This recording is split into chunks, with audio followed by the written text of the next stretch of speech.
ازيكم حبايبي؟ عاملين ايه؟ يا رب تكونوا بخير.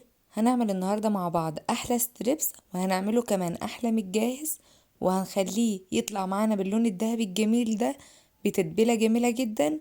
بس قبل ما اقول لكم الطريقه بقى، صلوا بينا على النبي، اللهم صلي وسلم وبارك على سيدنا محمد وعلى اله وصحبه وسلم. اول حاجه معانا صدور الفراخ. معانا 750 جرام صدور فراخ، يعني 3/4 كيلو. هنغسلها وهنقطعها كويس بالشكل ده، وده الحجم المناسب ليها، يعني تكون كده، ما تقطعهاش رفيعة وما تقطعهاش اتخن من كده، بحيث ان لما نعمل الكفر الخارجي وتقطعي الستريبس كده يبقى جوه الفراخ ظاهرة فيه، ما يبقاش الفراخ قليلة يعني. معانا 1.5 كوب لبن رايب، ولو مش موجود لبن رايب هنحط لبن عادي، وهنحط عليه ليمونة كاملة، وهنسيبه 5 دقايق لحد ما يبقى معانا بالشكل ده. لازم اللبن يكون رايب او لازم نعمله كده، دي خطوة مهمة جدا. معانا بقى المقادير الكفر الخارجي البهارات. اول حاجة 3/4 كوب دقيق ومعلقة كبيرة نشا. معانا معلقة ونص كبيرة بهارات فراخ. معانا معلقة كبيرة ملح، بس المعلقة تكون ممسوحة ما تكونش ملانة لاخرها.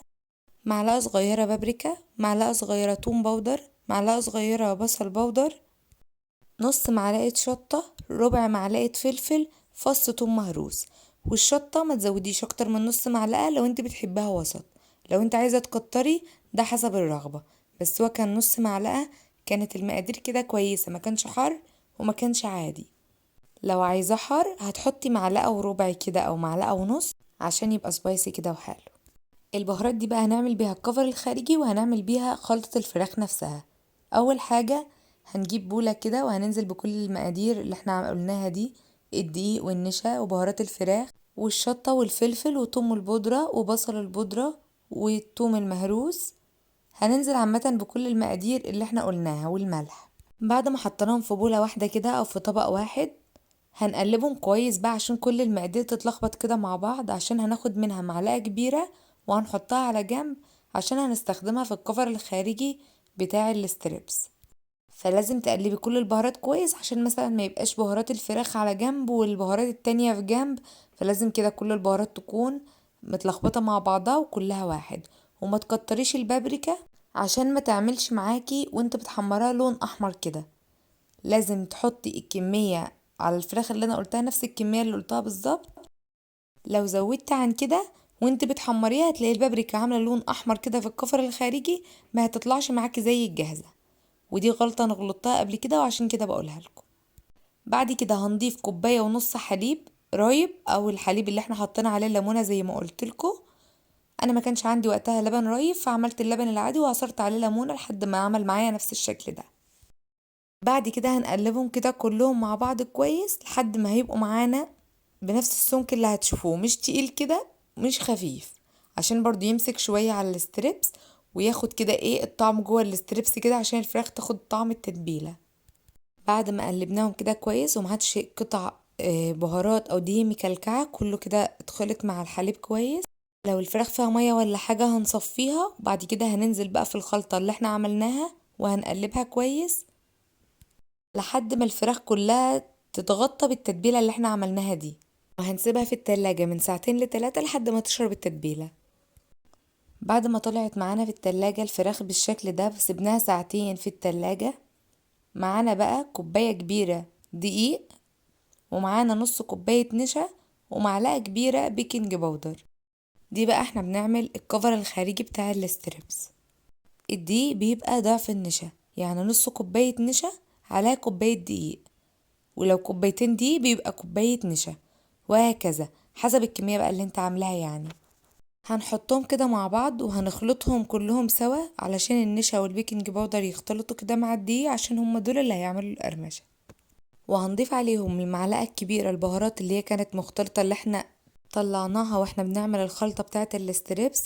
هنضيفها عليها كده وهنقلبها كويس لحد ما كله يندمج مع بعض. معانا مية فترة او سقعانة، بس من المهم ان هي ما تبقاش دافية. ومعانا الستريبس اللي هو متغطي بالخلطة اللي احنا عملناها، ومعانا خلطة الكفر الخارجي.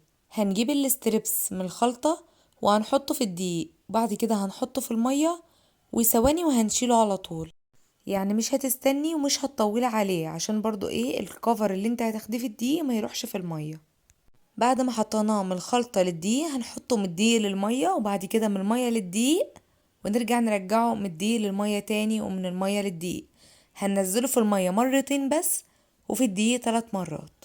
ودي احسن وافضل قرمشة. حابة تعملي طبقة اكبر هتزودي، حابة تعملي طبقة اقل هتعملي مرة واحدة في المية، بس هتبقى الطبقة خفيفة جدا. فهو الافضل ان انتي تعملي 3 طبقات دقيق ومرتين هتحطها في المية.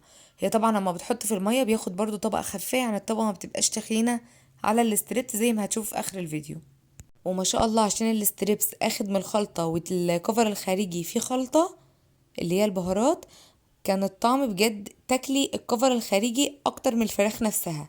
كانت اخد طعم جميل جدا. ما تبططيش على الخلطة كده بعد ما تعمليها، ما يعني ما تضغطيش عليها بايدك كده، لا سيبيها اللي هي الشكل اللي هو العشوائي بنفس المنظر ده، عشان تطلع معاكي شبه الجاهزة بالظبط.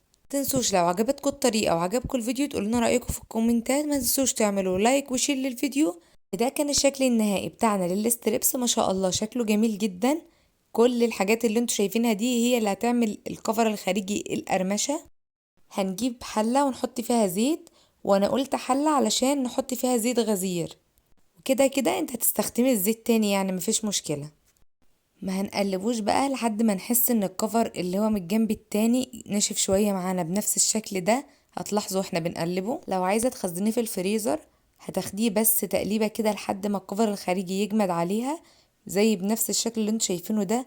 هتطلعيه على طول وتحطيه بقى وترصيه بيه لما يبرد، وترصيه وتعينيه في الفريزر وتطلعيه على التحمير على طول. اما لو انتي عايزاه للاكل هتطلعيه لحد ما ياخد اللون الذهبي الجميل ده، كده هتلاقيه مستوي وجاهز، وما خدش اللون الاحمر زي ما قلت لكم في البابريكا عشان ما زودناهاش.